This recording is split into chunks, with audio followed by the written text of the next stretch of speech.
નમસ્કાર મિત્રો, આજે આપણે આ વિડીયોમાં જોઈશું ડુપ્લિકેટ આધાર કાર્ડ કઈ રીતના આપણે પ્રિન્ટ કરી શકીએ। ડુપ્લિકેટ આધાર કાર્ડ પ્રિન્ટ કરવા માટે તમારે આધાર કાર્ડની પીડીએફ સૌ પ્રથમ તમારે ડાઉનલોડ કરી લેવાનું છે।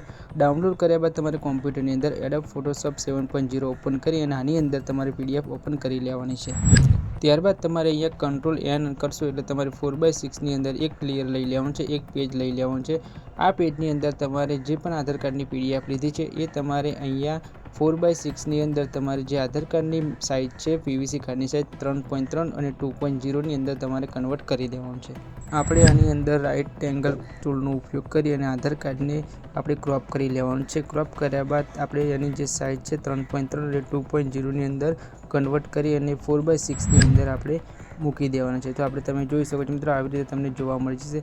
હવે આપણું આધાર પીવીસી કાર્ડ પ્રિન્ટ કરવા માટે રેડી છે અને પ્રિન્ટ કરવા માટે આપણે કંટ્રોલ P કીબોર્ડથી બટન દબાવવાનું છે। દબાવશો એટલે તમને એક આવું પેજ જોવા મળશે। અહીંયા તમારે પેજ સેટઅપ પર જઈ 4/6 સિલેક્ટ કરવાનું છે અને અહીંયા પ્રોપર્ટીઝ સિલેક્ટ રાખવાનું છે। આ સિલેક્ટ કર્યા બાદ તમારે પ્રિન્ટ પર ક્લિક કરી દેવાનું છે। પ્રિન્ટ પર ક્લિક કરશો એટલે તમે પ્રોપર્ટીઝવાળું ઓપ્શન જોવા મળશે, અહીંયા તમારે ક્લિક કરી દેવાનું છે। આની ઉપર તમારે ક્લિક કરશો તમને બીજું એક પેજ જોવા મળશે। આ પેજની અંદર તમારે ઇપ્સન અલ્ટ્રા ગ્લોસી અને કલર લખેલું છે, એની પર ક્લિક કરવાનું। ત્યારબાદ તમારે ઓકે બટન ક્લિક કરી દેવાનું છે। જેવું ઓકે પર ક્લિક કરશો મિત્રો, એવું તમારું આધાર કાર્ડ જે છે એ પ્રિન્ટ થવાનું ચાલુ થઈ જશે અને પ્રિન્ટ થઈને બહાર આવ્યા બાદ તમારે આને 4/6નું જે સાઇઝ હતી એની અંદર તમારે કાપી લેવાનું છે।